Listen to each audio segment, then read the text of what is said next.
ये कहानी है धरती पे रह रहे 12 एंजल्स की, जो ह्यूमंस को प्रोटेक्ट करने के लिए हजारों सालों से धरती पे ह्यूमंस बन के रह रहे थे। उनका एक खतरनाक इविल किंग से सामना होता है। तो कहानी बड़ी इंटरेस्टिंग होने वाली है, तो ये वीडियो लास्ट तक देखना। ड्रामा के स्टार्ट में बताते हैं, अर्थ में 12 एंजल्स भेजे गए, जिनमें हर एक में 12 एनिमल्स की पावर थी और एक ह्यूमंस को उनकी निगरानी के लिए रखा गया, ताकि अर्थ में हार्मनी, पीस और हैप्पीनेस बन सके। ह्यूमंस ने लाइट गॉड की वर्शिप करना शुरू किया, ताकि वो डार्कनेस रूपी डेविल को अर्थ से मिटा सके। जैसे जैसे लाइट का राज बढ़ता गया, वैसे वैसे अंधेरा धरती से मिटता गया। जो 12 एंजल्स थे, जिनमें लाइट गॉड की अलमाइटी पावर थी, उन्होंने अर्थ को बचाने के लिए दुश्मन इविल स्पिरिट से कई सारी कठिन लड़ाइयाँ लड़ी। तब जाके उन्होंने इविल स्पिरिट्स पे जीत हासिल की। तब से एंजल और शैतानों की अनंत पावर्स को हेल माउथ नाम से सील कर दिया गया। तब से एंजल धरती पे ह्यूमंस बन के रहने लगे।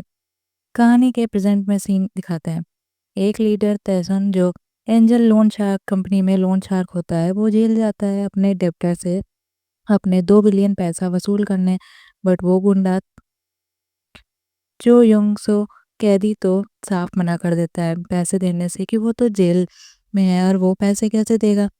वैसे भी अगर वो जेल से बाहर आ पाया तो ही वो पैसे दे पाएगा, मगर ये तो ज़रा भी पॉसिबल नहीं है। तो लोन शार्क तैसन कहता है, एंजल लोन शार्क कंपनी में हम ज़्यादातर ठग्स, गुंडे, क्रिमिनल्स को ही लोन क्यों देते हैं? क्योंकि उनका पैसा वसूलना बहुत आसान होता है, उन्हें कभी भी टपका सकते हैं। और आज तक ऐसा कभी नहीं हुआ कि मैं कर्ज वापस वसूलने में फेल हुआ हूँ, और वो 100 सालों में कभी भी फेल नहीं हुआ है। वो ये वार्निंग देके चले जाता है और वो अपनी टीम के जुई दाल से कॉल में कहता है कि जो ही उनसे को जेल से छुड़वा दे।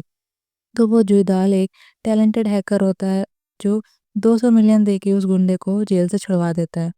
इधर एंजल कंपनी के एम्प्लॉयज़ को दिखाते हैं, जो कॉल में कस्टमर से बात करके कहती है, सर अगर आप गुंडे या क्रिमिनल नहीं है तो हम आपको लोन नहीं दे सकते हैं। उनकी टीम में एक बंदा हैकर और एक खूबसूरत लड़की मालसुक होती है। टीम को लीडर तहसन का मैसेज मिलने पे उन्हें उसी गुंडे के अड्डे पे लोन वसूलने जाना होता है। तो वो लोग तैयार होते हैं वहाँ जाने के लिए। उधर लीडर तहसन को उसका पुलिस वाला दोस्त कॉल करता है और उसके हालचाल पूछ के उसकी हेल्थ की केयर करने को कहता है।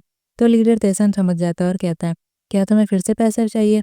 तो वो हाँ कहता है। और तो लीडर कहता है कि उसे इस मंथ का लोन रिकवरी नहीं हुआ है, तो नेक्स्ट टाइम लेना पैसे।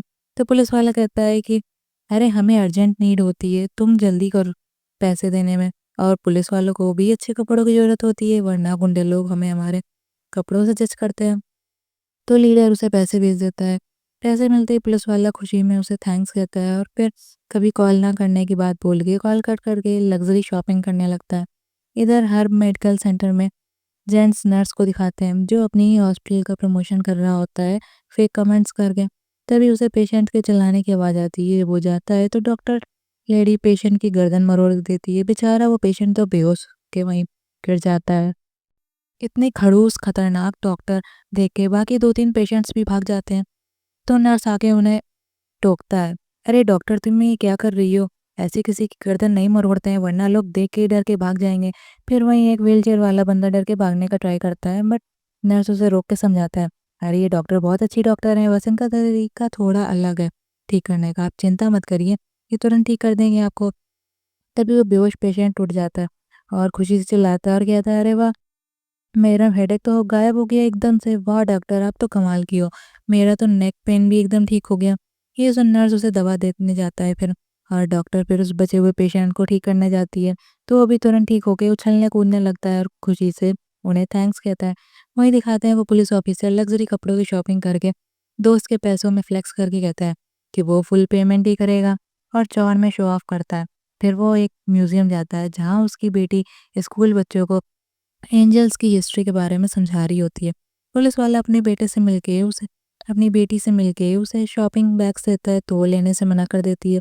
फिर वो उससे पूछता है कि वो कब तक बाहर रहेगी, आखिर वो घर कब वापस आएगी। तो वो मना कर देती है और वहाँ से चली जाती है। उसके जाने पर पुलिस वाला कहता है, पक्का इसने कोई भयानक सपना देखा होगा, तभी ये मुझसे छिपा रही है, ये उसने आज तक नहीं किया है। उधर गुंडो जो युनसो, जो अपने गैंग के लोगों के साथ पार्टी कर रहा होता है, आखिर वो इतनी जल्दी जेल से जो छूट गया था। तभी उसे एंजल लोन वाला तैसन लीडर कॉल करके कहता है कि वो उससे पैसे कलेक्ट करने आ रहा है, तो वो तैयार है।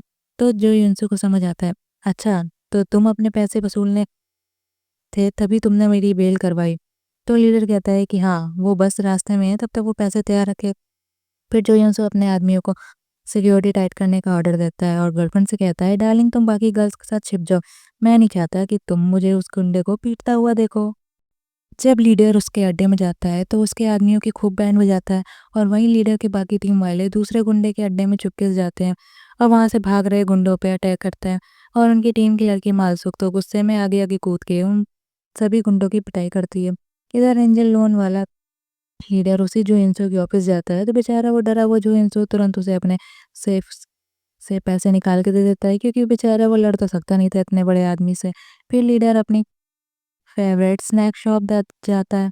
वहाँ की ओल्ड लेडी ओनर जो एक बूढ़ी औरत होती है वो उसे अंकल अंकल बोल के कहती है, अंकल आप इतने दिन से कहाँ थे।